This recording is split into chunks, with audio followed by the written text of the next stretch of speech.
Tesla stock has been having a rough month. Not all stocks were winners today. Tesla finished in the red. The stock has fallen more than 10% in just the past 2 days. It's also now negative for 2021. Which will definitely scare the short-term investors and paper hands. But long-term investors should not worry. In this video, we have great Tesla news, as Tesla will be opening a new gigafactory. Before we begin this video, remember guys, this is not financial advice. You should do investment decisions based on your own research. Also, if you like Tesla and stock market videos, make sure to smash the like button and subscribe to our channel. Tesla looks to be moving forward with a slated 6th gigafactory in Karnataka in southern India, following the registration of its India Motors and Energy Limited subsidiary about a month prior. Bengaluru has risen as a prominent manufacturing and research and development center for a multitude of auto firms, such as Mercedes-Benz, General Motors, Volvo, and more. And Tesla's recent inclusion is widely viewed as being a boost to India's EV space.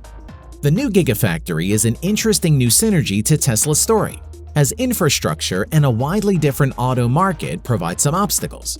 Yet the factory could provide a much-needed boost in regard to Chinese and Asian expansion. So why India?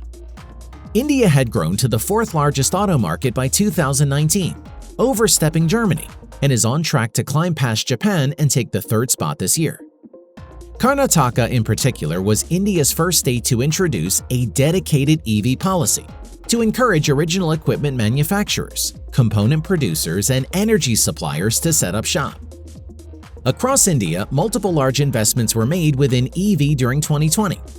MG Motors had launched an EV SUV and invested $136 million to further manufacturing development. Kinetic Green invested $236 million for EV golf cart manufacturing and battery swapping technology.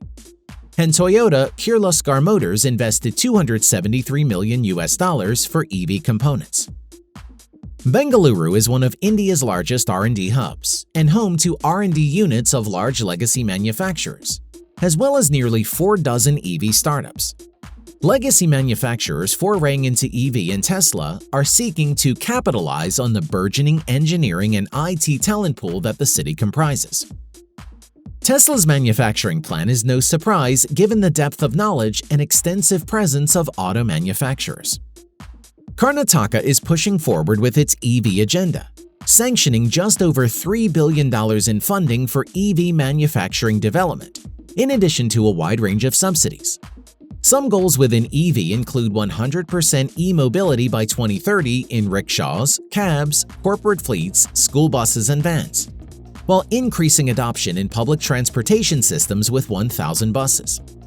For a company of Tesla's size, such subsidies offered would be exemption from stamp duty, concessional registration charges, full reimbursement of land conversion fee, one-time capital subsidy of 50% of ETP cost, and interest-free loans.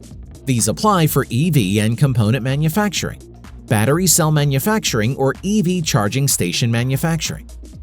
Manufacturing capacity in Karnataka likely needs to grow double-digit year-over-year in order for it to start on a solid track to reach its 2030 goals. An inclusion of Tesla is a big step for the state. Elevated government support, high presence of other auto players, and subsidies and incentives are prime factors driving Tesla to Karnataka, aside from the benefits to operations. Benefits to Tesla. India offers multiple benefits to Tesla: capacity growth, expansion of energy storage, or even ability to further competitive presence in China. One of Tesla's largest headwinds going forward is a massive valuation, currently at $755 billion, or approximately 30% of the combined valuations across traditional ICE and EV manufacturers. As such, Tesla needs to garner much more market share by delivering millions of cars and fend off competition over the next few years in order to try to cement such a valuation. To do that, production capacity is a top priority. Capacity is key, since Tesla aims to scale deliveries at an annual average growth rate of 50% on a multi-year horizon. This implies about 1.7 million in deliveries by 2023 and nearly 4 million by 2025 contingent on demand. Current annual capacity sits at around 1,050,000 vehicles at the moment, with production pending at GF Berlin and Austin for the Model Y later this year. India's gigafactory would likely mimic similar run rates of production to other factories, thus adding around 500,000 units at full scale.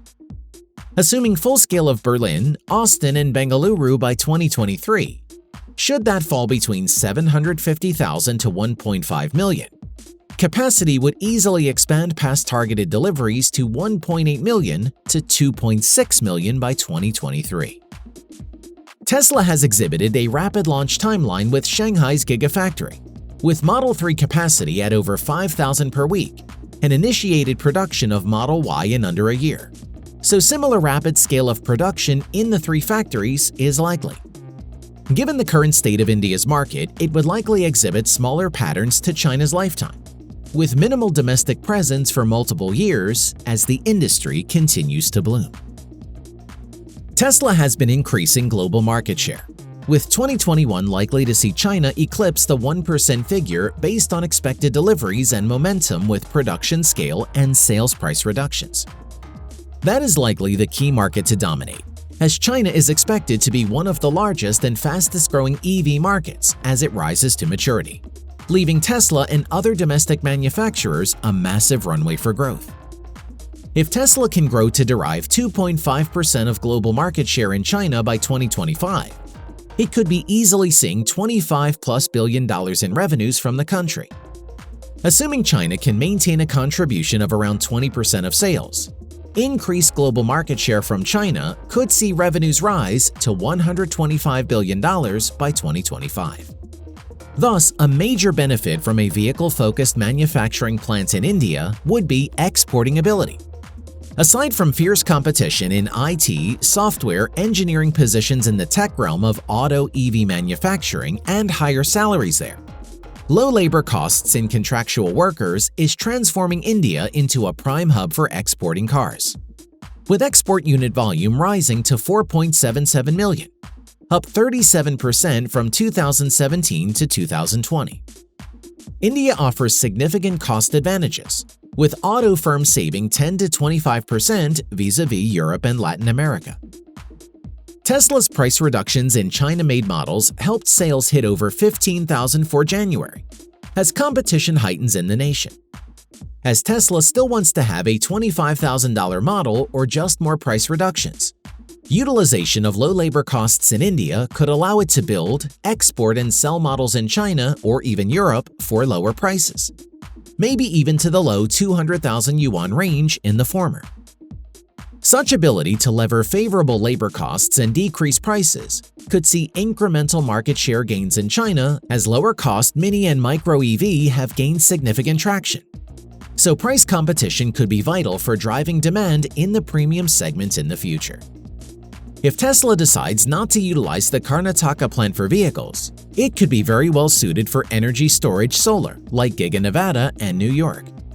Tesla noted in the Q4 release that energy storage remains supply-constrained, with Megapack and Powerwall demand strong, and utilization of the India plant could ease supply constraints, as well as further boost capacity, aiding expansion in energy storage. India still has obstacles. Even with its status in the top 5 largest auto markets, India's auto market is quite different from traditional markets, in that it's dominated by two-wheelers. This could pressure a domestic market approach from Tesla in the early stages of EV adoption, but could cement the factory as an exporting base. The market is expected to be driven by a growing youth population and a rise in middle-class income, and more policy support in individual states like Karnataka as well as within the national government can help drive EV adoption. While it's estimated to be a $7.09 billion opportunity by 2025 in EV, the majority of the growth will likely stem from two- and three-wheelers. Two-wheelers accounted for 80.8% of all auto sales in the country for 2020, with passenger vehicles the second largest segment at 12.9%, driven by small and mid-sized cars.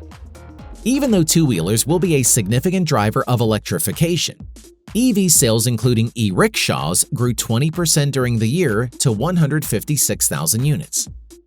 On the other side, luxury cars only hovered at about 32,000 units. Moving through 2023, it's unlikely that passenger cars will eclipse 17% of the total market, with concentration remaining heavy in two-wheelers. In terms of market players, a few main players control a majority of the market. In passenger vehicles, Maruti Suzuki had 51% share across the segment during 2020, while other main players including Kia, Hyundai, and Mahindra with each having double-digit share in the SUV market.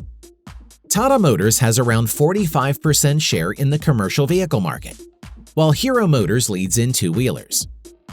Displacement of established brands with high market share who are increasing investments in EV could also prove difficult. However, infrastructure at the moment does not yet favor or facilitate EV adoption.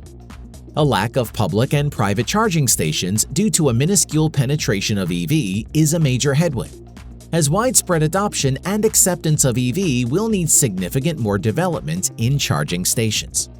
Limited infrastructure in terms of charging abilities and less development of the overall industry has led to EVs being quite costly, thus dampening adoption as well. Income inequality could also prevent acceptance of EV over the course of the next decade, unless prices fall to reasonable levels, given that India's income equality has failed to improve. The bottom 40% in the country witnessed income growth of 58% through 2018, 64 percentage points below average wealth growth of 122%, thus widening the wealth gap. It's estimated that 60% of India's population controls just 4.7% of the national wealth, and purchasing power remains too low for a significant portion of the population to buy cars, let alone EVs. Outlook. While Tesla has yet to officially state a timeline or intentions of the Karnataka plant, it's likely to provide significant benefits whether it focuses on vehicle manufacturing or in energy storage. India is a budding EV market, though one primarily concentrated in two-wheelers and rickshaws as the go-to mode for transportation. Thus, outright domestic impact for Tesla could be minimal if and when the EV market starts to mature, and affordability, demand, and infrastructure for EV rises.